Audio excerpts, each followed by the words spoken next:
नमस्ते दोस्तों, आपके पसंदीदा चैनल मनीषा रिव्यू पर आपका स्वागत है। मैं हूं आपकी अपनी मनीषा।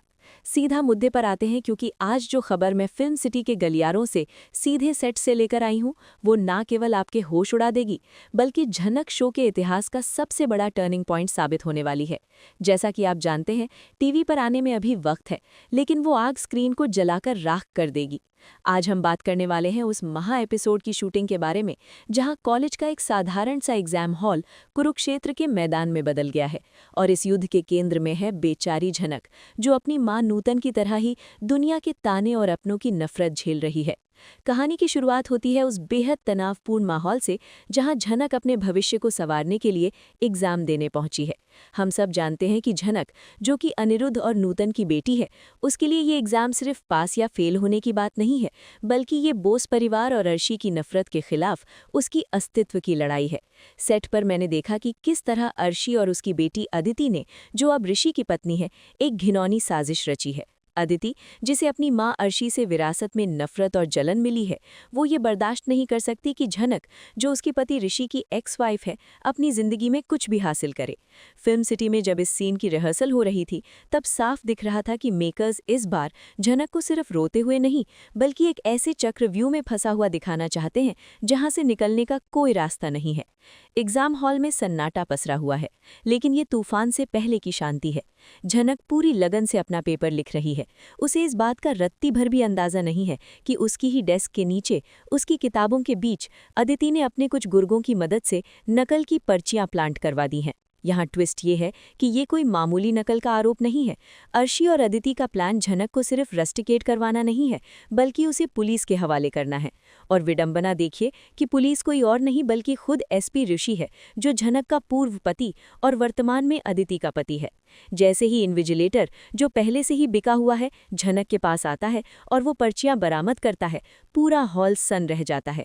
झनक की आंखों में वो डर और अपमान मैंने अपनी आंखों से देखा है, जो कभी नूतन की आंखों में हुआ करता था। उसे सफाई देने का मौका तक नहीं दिया जाता। मामला तुरंत प्रिंसिपल के ऑफिस तक पहुंचता है। यहाँ मैं आपको एक अंदर की बात बताती हूँ, जो शायद आपको अभी तक किसी ने नहीं बताई होगी। इस कॉलेज का प्रिंसिपल कोई आम आदमी नहीं है। स्क्रिप्ट में एक गहरा राज छुपा है। ये प्रिंसिपल पुराने समय से अनिरुद्ध बोस को जानता है। अनिरुद्ध बोस, जो अब अपनी शानो शौकत और अर्शी के साथ अपनी झूठी प्रतिष्ठा के नशे में चूर है, उसे ये गुमान भी नहीं है कि आज उसका सामना उसके अतीत से होने वाला है। प्रिंसिपल के ऑफिस में झनक को एक अपराधी की तरह खड़ा किया गया है। वो रो रही है, गिड़गिड़ा रही है कि उसने कुछ नहीं किया, लेकिन वहां मौजूद अदिति के चेहरे पर एक शैतानी मुस्कान है। अदिति ने तुरंत अपने पिता अनिरुद्ध और मां अर्शी को बुला लिया है, ये कहकर कि झनक ने बोस परिवार की नाक कटवा दी है। उधर ऋषि को भी बतौर एसपी कॉलेज बुलाया जाता है, क्योंकि ये मामला अब एग्जाम फ्रॉड का रूप ले चुका है, जिसे अर्शी ने मीडिया में उछालने की धमकी दी है। जब ऋषि वहां पहुंचता है तो उसके चेहरे पर एक अजीब सी कश्मकश है। एक तरफ उसकी वर्दी और उसका फर्ज है, दूसरी तरफ उसकी वर्तमान पत्नी अदिति और ससुराल वाले हैं, और तीसरी तरफ वो औरत है जिससे उसने कभी प्यार किया था, झनक। मैंने सेट पर देखा कि ऋषि का किरदार निभा रहे एक्टर के लिए ये सीन कितना भारी था। उसे झनक को हथकड़ी पहनाने का दबाव डाला जा रहा है। अर्शी वहां पहुंचते ही अपना पुराना ड्रामा शुरू कर देती है। वो चिल्ला चिल्लाकर झनक के चरित्र पर उंगली उठाती है, उसे गंदी खून और नूतन की परछाई कहकर अपमानित करती है। अर्शी का कहना है कि जैसे नूतन ने अनिरुद्ध की जिंदगी बर्बाद करने की कोशिश की थी, वैसे ही ये लड़की अब अदिति और ऋषि की जिंदगी में जहर घोल रही है। लेकिन असली धमाका तब होता है जब अनिरुद्ध बोस की एंट्री होती है। अनिरुद्ध, जो हमेशा की तरह अपनी बोस डिग्निटी का लबादा ओढ़े हुए है, आते ही झनक को देखे बिना प्रिंसिपल पर बरस पड़ता है कि ऐसी लड़की को कॉलेज में एडमिशन ही क्यों दिया गया। अनिरुद्ध की नफरत झनक के लिए इतनी ज्यादा है क्योंकि वो उसे अपनी गलती का सबूत मानता है। वो चाहता है कि झनक को अभी के अभी जेल भेजा जाए। वो प्रिंसिपल की मेज पर हाथ मारकर कहता है कि इस लड़की का कोई बाप नहीं है, इसका कोई खानदान नहीं है, इसलिए इसके संस्कार ही ऐसे हैं। यही वो पल है दोस्तों, जहां कहानी पूरी तरह पलट जाती है। मैंने मॉनिटर पर देखा कि प्रिंसिपल के चेहरे के भाव बदल जाते हैं। अनिरुद्ध की ये बात कि इसका कोई बाप नहीं है, प्रिंसिपल को चुभ जाती है। प्रिंसिपल अपनी दराज से एक पुरानी धूल जमी फाइल निकालता है। ये फाइल कॉलेज के रिकॉर्ड्स की नहीं, बल्कि 20-25 साल पुरानी एक ट्रस्ट की फाइल है, जिससे ये कॉलेज जुड़ा हुआ है। उस फाइल में नूतन का नाम है। फिल्म सिटी में हवा उड़ रही है कि इस सीन में प्रिंसिपल अनिरुद्ध की आंखों में आंखें डालकर एक ऐसा सवाल पूछेगा जो वहां मौजूद अर्शी, अदिति और ऋषि सबके पैरों तले जमीन खिसका देगा। प्रिंसिपल अनिरुद्ध को याद दिलाता है कि बरसों पहले जब नूतन इस शहर में संघर्ष कर रही थी, तब अनिरुद्ध का नाम उसके किसी लीगल डॉक्यूमेंट में शादी के कागजात में लिखा था। तो उसकी बेटी अदिति का क्या होगा? क्योंकि अगर झनक को अनिरुद्ध की बेटी होने का हक मिल गया तो अदिति का इकलौती वारिस होने का ताज छिन जाएगा। अभी तो ये बस शुरुआत है। प्रिंसिपल का अगला कदम क्या होगा, ये सस्पेंस ऐसा है जो आपके रोंगटे खड़े कर देगा। क्या वो पुलिस यानी ऋषि के सामने अनिरुद्ध को नूतन का कातिल नहीं तो कम से कम उसकी बदहाली का जिम्मेदार ठहराएगा, या फिर अनिरुद्ध अपनी पावर का इस्तेमाल करके प्रिंसिपल का मुंह बंद करवा देगा? लेकिन मैं मनीषा आपको बता दूं कि इस बार अनिरुद्ध के पैसे और अर्शी की चालें शायद काम नहीं आएंगी, क्योंकि सबूत कागज पर है और कागज झूठ नहीं बोलते। ऋषि की अंतरात्मा जो अब तक दबी हुई थी, इस नए खुलासे के बाद जागने वाली है। झनक को जिस तरह फंसाया गया है, उसकी जांच जब ऋषि अपने हाथ में लेगा और जब उसे पता चलेगा कि उसकी पत्नी अदिति ने ही ये जाल बुना है, तो रिश्तों के समीकरण पूरी तरह बदल जाएंगे। प्रिंसिपल ने उस फाइल से एक दस्तावेज निकाला और मेज पर पटक दिया।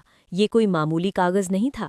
फिल्म सिटी के मेरे सूत्रों ने पुष्टि की है कि ये कागज असल में नूतन के कॉलेज के दिनों का नहीं, बल्कि उसके बाद का है, जब नूतन गर्भवती थी या जब झनक छोटी थी। उस कागज पर पिता या अभिभावक के कॉलम में किसी और का नहीं बल्कि अनिरुद्ध बोस का हस्ताक्षर है।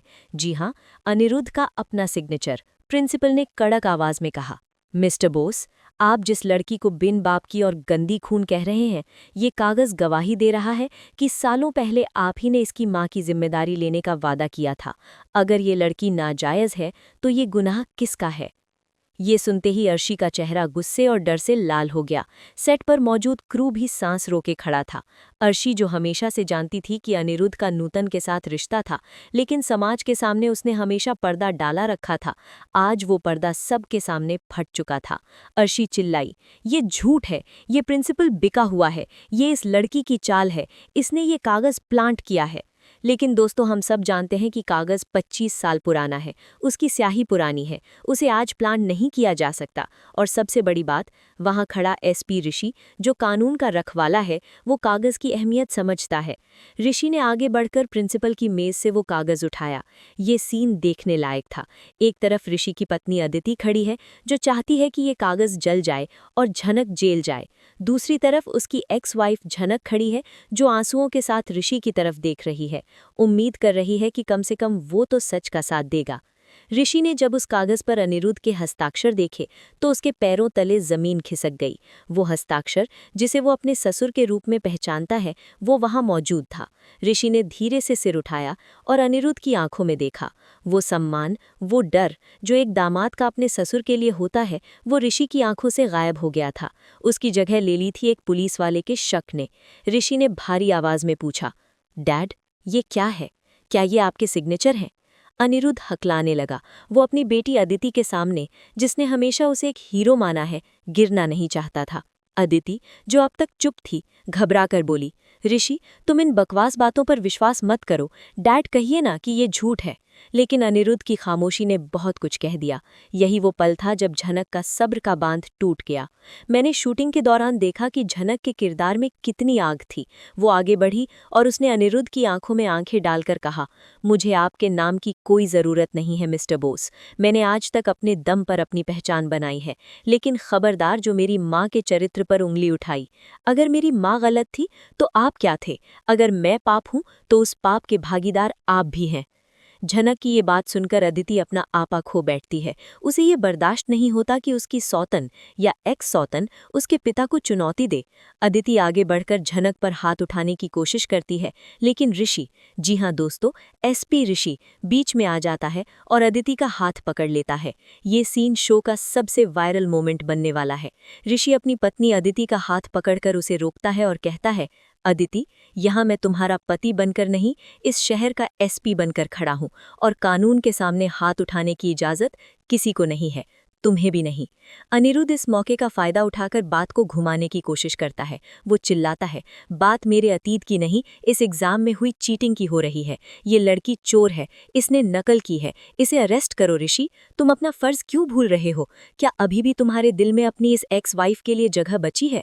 अनिरुद्ध का ये वार सीधा ऋषि के चरित्र पर था।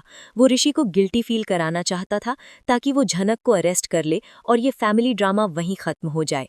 प्रिंसिपल ने बीच में टोका, मिस्टर बोस, अगर ये साबित हो जाता है कि ये लड़की आपकी ही बेटी है तो कॉलेज के नियमों के मुताबिक हम इसके साथ नरमी बरत सकते हैं, क्योंकि ये फैमिली इशू के तहत आ सकता है। लेकिन चीटिंग एक अलग मुद्दा है। अनिरुद्ध नहीं चाहता कि झनक उसकी बेटी साबित हो, इसलिए वो जिद पर अड़ जाता है कि इसे पुलिस कस्टडी में लिया जाए। अब ऋषि एक धर्म संकट में फंसा है। सबूत चीटिंग की पर्चियां झनक के खिलाफ हैं, लेकिन उसका दिल और अब ये नया सबूत अनिरुद्ध का सच कह रहा है कि कुछ तो बहुत बड़ा गड़बड़ है। ऋषि झनक की तरफ मुड़ता है और पूछता है, झनक, सच सच बताओ, ये पर्चियां तुम्हारे पास कैसे आईं? क्योंकि अगर तुमने झूठ बोला तो मैं तुम्हारी कोई मदद नहीं कर पाऊंगा। झनक रोते हुए कहती है, ऋषि, तुम मुझे जानते हो, क्या मैं कभी ऐसा कर सकती हूँ? मैं अपनी मेहनत से यहाँ तक पहुँची हूँ। मुझे फंसाया जा रहा है और मुझे फंसाने वाले कोई और नहीं, यही लोग हैं जो मेरे सामने खड़े हैं। उसने सीधा इशारा अर्शी और अदिति की तरफ किया। अदिति भड़क गई, वाह, चोरी और ऊपर से सीना चोरी, अब ये हम पर इल्जाम लगा रही है। ऋषि, तुम देख रहे हो, अरेस्ट करो इसे। ऋषि ने एक गहरी सांस ली। उसने अपनी पॉकेट से अपना वॉकी टॉकी निकाला और अपने जूनियर को निर्देश दिया, कॉलेज। अनिरुद्ध, जो अभी भी अपने पाप के खुलने से बौखलाया हुआ है, ऋषि पर दबाव डालता है। ऋषि, सीसीटीवी की क्या जरूरत है, रंगे हाथों पकड़ी गई है। लेकिन ऋषि ने अनिरुद्ध को हाथ दिखाकर चुप रहने का इशारा किया। दोस्तों, ये शो में पहली बार होगा जब ऋषि अनिरुद्ध बोस को चुप कराएगा। ऋषि ने कहा, डैड, इन्वेस्टिगेशन कैसे करनी है ये मुझे मत सिखाइए। यहाँ एक लड़की के करियर और इज्जत का सवाल है, और अब जब ये बात सामने आ गई है कि शायद इसका आपसे कोई रिश्ता है, तो अनिरुद्ध, जो अभी भी अपने पाप के खुलने से बौखलाया हुआ है, ऋषि पर दबाव डालता है। ऋषि, सीसीटीवी की क्या जरूरत है, रंगे हाथों पकड़ी गई है। लेकिन ऋषि ने अनिरुद्ध को हाथ दिखाकर चुप रहने का इशारा किया। दोस्तों, ये शो में पहली बार होगा जब ऋषि अनिरुद्ध बोस को चुप कराएगा। ऋषि ने कहा, डैड, इन्वेस्टिगेशन कैसे करनी है ये मुझे मत सिखाइए। यहाँ एक लड़की के करियर और इज्जत का सवाल है, और अब जब ये बात सामने आ गई है कि शायद इसका आपसे कोई रिश्ता है, तो मामला और भी पेचीदा हो गया है। मैं बिना पक्के सबूत के झनक को हथकड़ी नहीं लगाऊंगा। तभी कमरे में एक और नया ड्रामा होता है। प्रिंसिपल का फोन बजता है। ये फोन किसी और का नहीं बल्कि कॉलेज के ट्रस्टी का है। लगता है अर्शी ने चुपके से ट्रस्टी को मैसेज कर दिया था ताकि प्रिंसिपल पर दबाव बनाया जा सके। प्रिंसिपल फोन पर बात करते हुए घबरा रहे हैं। फोन रखने के बाद वो कहते हैं, एसपी सर, ऊपर से ऑर्डर है कि हमें झनक को इमीडिएट इफेक्ट से सस्पेंड करना होगा और पुलिस के हवाले करना होगा जब तक कि जांच पूरी नहीं हो जाती। झनक ये सुनकर टूट जाती है। वो समझ जाती है कि बोस पावर ने फिर से अपना काम कर दिया है। वो ऋषि के तरफ देखती है जैसे पूछ रही हो कि क्या तुम भी मुझे छोड़ दोगे। ऋषि मजबूर है, वर्दी की मजबूरी। वो आगे बढ़ता है और हथकड़ी निकालता है। ये सीन इतना इमोशनल है कि सेट पर मौजूद मेकअप आर्टिस्ट भी रो पड़े थे। ऋषि झनक के पास जाता है। झनक, मुझे कानून का पालन करना होगा, तुम्हें मेरे साथ थाने चलना पड़ेगा। अदिति के चेहरे पर विजय की मुस्कान आ जाती है। उसे लगता है कि वो जीत गई। झनक का बाप भी नहीं मिला और वो जेल भी जा रही है। लेकिन पिक्चर अभी बाकी है मेरे दोस्त। जैसे ही ऋषि हथकड़ी लगाने वाला होता है, झनक पीछे हट जाती है। वो कहती है, मैं चलूंगी, मैं भागूंगी नहीं, लेकिन हथकड़ी नहीं पहनूंगी। मैं मुजरिम नहीं हूँ ऋषि, और याद रखना, आज तुम मुझे ले जा रहे हो, लेकिन कल जब सच सामने आएगा तो तुम अपनी नजरें नहीं मिला पाओगे। ऋषि बिना हथकड़ी लगाए उसे ले जाने के लिए तैयार हो जाता है। जैसे ही वे ऑफिस से बाहर निकलने वाले होते हैं, बाहर छात्रों की भीड़ जमा हो चुकी है। मीडिया भी आ चुकी है, जिसे अर्शी ने बुलाया था झनक को बदनाम करने के लिए। लेकिन ये दाव उल्टा पड़ने वाला है। अनिरुद्ध बोस, अर्शी और अदिति भी पीछे पीछे आ रहे हैं। मीडिया अनिरुद्ध को घेर लेती है। मिस्टर बोस, क्या ये सच है कि झनक आपकी बेटी है? अंदर से खबरें आ रही हैं कि प्रिंसिपल ने कोई पुराना रिकॉर्ड दिखाया है। दोस्तों, ये सवाल बम की तरह गिरता है। अर्शी ने मीडिया को झनक की बेइज्जती के लिए बुलाया था, लेकिन मेरे जैसे किसी खबरी ने मीडिया को पहले ही अनिरुद्ध के सीक्रेट की हिंट दे दी थी। अब कैमरा झनक पर नहीं, अनिरुद्ध और अर्शी पर है। अनिरुद्ध मीडिया के सामने घिर गया है।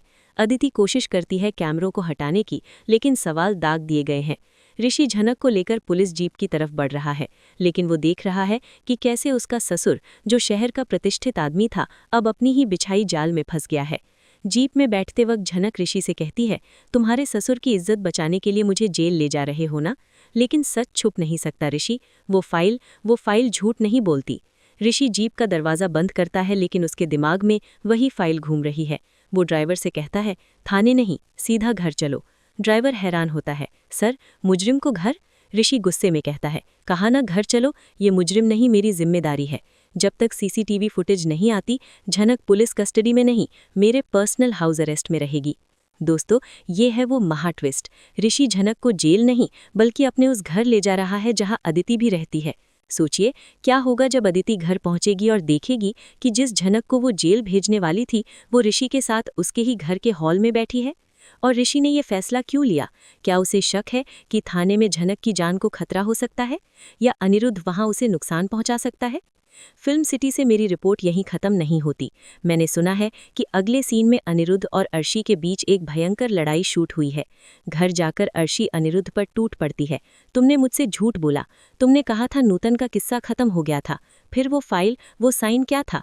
अनिरुद्ध, जो अब चारों तरफ से घिर चुका है, अर्शी को चुप कराने के लिए उसे थप्पड़ मारने के लिए हाथ उठाता है, लेकिन अदिति उसका हाथ पकड़ लेती है। डैड, मॉम पर हाथ मत उठाइए, मुझे सच जानना है, क्या झनक मेरी बहन है? गाड़ी जब बोस मैंशन के गेट पर रुकती है तो घर के नौकर और गार्ड्स भी हैरान रह जाते हैं। ऋषि गाड़ी से उतरता है और पीछे का दरवाज़ा खोलकर झनक को बाहर निकालता है। झनक, जिसकी आंखों में अभी भी आंसू हैं, लेकिन चाल में एक स्वाभिमान है। वो उस घर को देख रही है जिसने उसे और उसकी माँ को सिवाय दर्द के कुछ नहीं दिया। ऋषि उसे लेकर सीधा हॉल में दाखिल होता है। अंदर का नज़ारा पहले से ही युद्ध का मैदान बना हुआ है। अर्शी और अनिरुद्ध के बीच बहस चल रही है और अदिति कोने में खड़ी रो रही है, अपने पिता के जवाब का इंतजार कर रही है। जैसे ही ऋषि झनक के साथ अंदर कदम रखता है, घर में सन्नाटा छा जाता है। अर्शी की नज़र झनक पर पड़ती है और वो चीख पड़ती है, ये लड़की यहाँ क्या कर रही है? ऋषि, तुम पागल हो गए हो, इसे जेल में होना चाहिए था। ऋषि शांत खड़ा रहता है। उसकी वर्दी का रौब और चेहरे की गंभीरता देखकर किसी की हिम्मत नहीं होती कि वो उसके पास आए। ऋषि बहुत ही सधे हुए शब्दों में कहता है, अर्शी माँ, ये मेरा घर भी है और कानून के मुताबिक जब तक किसी महिला के खिलाफ पक्के सबूत नहीं मिलते और रात हो जाती है, उसे थाने में नहीं रखा जा सकता। झनक मेरी कस्टडी में है, लेकिन जेल में नहीं, यहाँ हाउस अरेस्ट में रहेगी। अदिति, जो पहले से ही अपने पिता के सच से टूटी हुई थी, अब अपने पति को अपनी सौतन के साथ देखकर आग बबूला हो जाती है। वो दौड़कर ऋषि के पास आती है और चिल्लाती है, ऋषि, तुम मेरे पति हो या इस 2 कौड़ी की लड़की के रक्षक? मेरे डैड ने कहा ना कि इसने चोरी की है, तो फिर तुम इसे यहाँ क्यों लाए? तुम्हें मेरी कसम, इसे अभी बाहर निकालो। दोस्तों, यही वो पल है जिसका हम सब बेसब्री से इंतजार कर रहे थे। ऋषि ने अपनी जेब से अपना फोन निकाला और उसे हॉल के बड़े स्मार्ट टीवी से कनेक्ट कर दिया। मैंने सेट पर देखा कि कैसे कैमरा धीरे धीरे सबके चेहरों पर पैन कर रहा था। अनिरुद्ध का पसीने से लथपथ चेहरा, अर्शी का गुस्सा और अदिति का डर। ऋषि ने कहा, अदिति, तुम सबूत मांग रही थी ना? अनिरुद्ध, डैड, आप कह रहे थे कि रंगे हाथों पकड़ी गई है, तो चलिए आज दूध का दूध और पानी का पानी ही कर देते हैं। कॉलेज से सीसीटीवी फुटेज आ गई है। अदिति का चेहरा फक पड़ गया। टीवी स्क्रीन पर फुटेज चलने लगी। उसमें साफ दिख रहा था कि एग्जाम शुरू होने से 15 मिनट पहले, जब क्लासरूम खाली था, एक चपरासी झनक की डेस्क के पास आता है और वहां कुछ पर्चियां छुपाता है।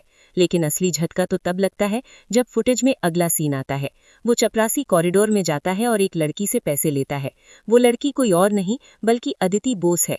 जी हाँ, अदिति खुद उस चपरासी को पैसे देते हुए कैमरे में कैद हो गई है। पूरा बोस परिवार सन्न रह गया। अनिरुद्ध बोस, जो कुछ देर पहले झनक को चोर कह रहा था, अब अपनी लाडली बेटी अदिति की करतूत देखकर पत्थर की मूरत बन गया है। ऋषि ने वीडियो पॉज किया और अदिति की तरफ घूमा। उसकी आंखों में अब पति का प्यार नहीं बल्कि एक पुलिस वाले का गुस्सा था। उसने कहा, अदिति, तुम सबूत मांग रही थी ना? अनिरुद्ध, डैड, आप कह रहे थे कि रंगे हाथों पकड़ी गई है, तो चलिए आज दूध का दूध और पानी का पानी ही कर देते हैं। कॉलेज से सीसीटीवी फुटेज आ गई है। अदिति का चेहरा फक पड़ गया। टीवी स्क्रीन पर फुटेज चलने लगी। उसमें साफ दिख रहा था कि एग्जाम शुरू होने से 15 मिनट पहले, जब क्लासरूम खाली था, एक चपरासी झनक की डेस्क के पास आता है और वहां कुछ पर्चियां छुपाता है। लेकिन असली झटका तो तब लगता है जब फुटेज में अगला सीन आता है। वो चपरासी कॉरिडोर में जाता है और एक लड़की से पैसे लेता है। वो लड़की कोई और नहीं बल्कि अदिति बोस है। जी हाँ, अदिति खुद उस चपरासी को पैसे देते हुए कैमरे में कैद हो गई है। पूरा बोस परिवार सन्न रह गया।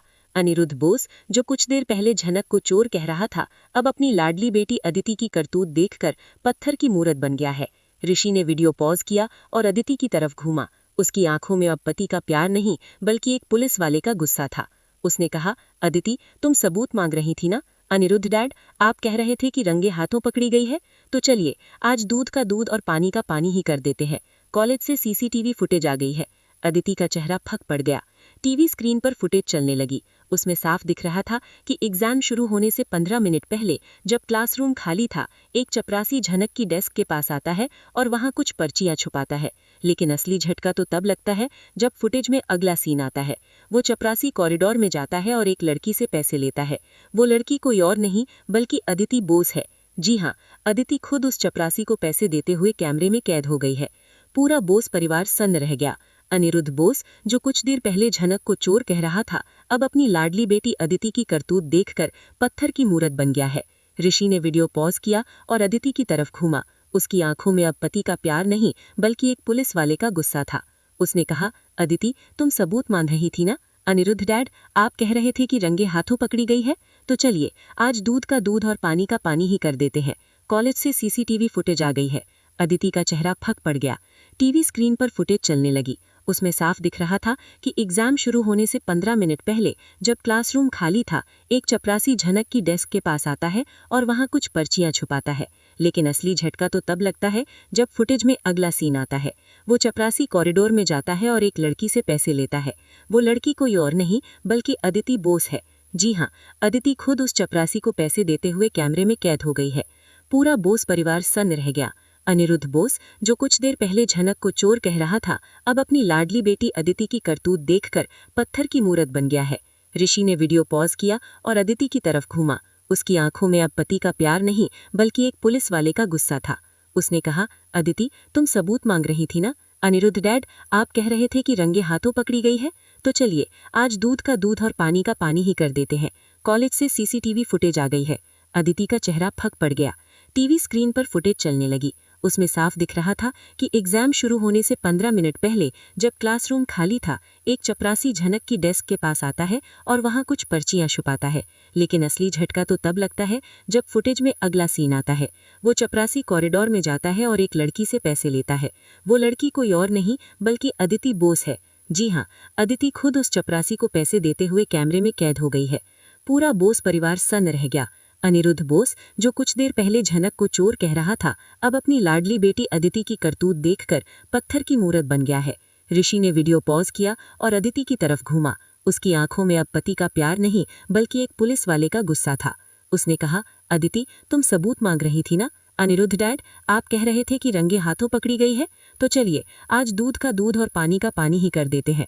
कॉलेज से सीसीटीवी फुटेज आ गई है। अदिति का चेहरा फक पड़ गया। नहीं, मुझे आपकी हमदर्दी नहीं चाहिए।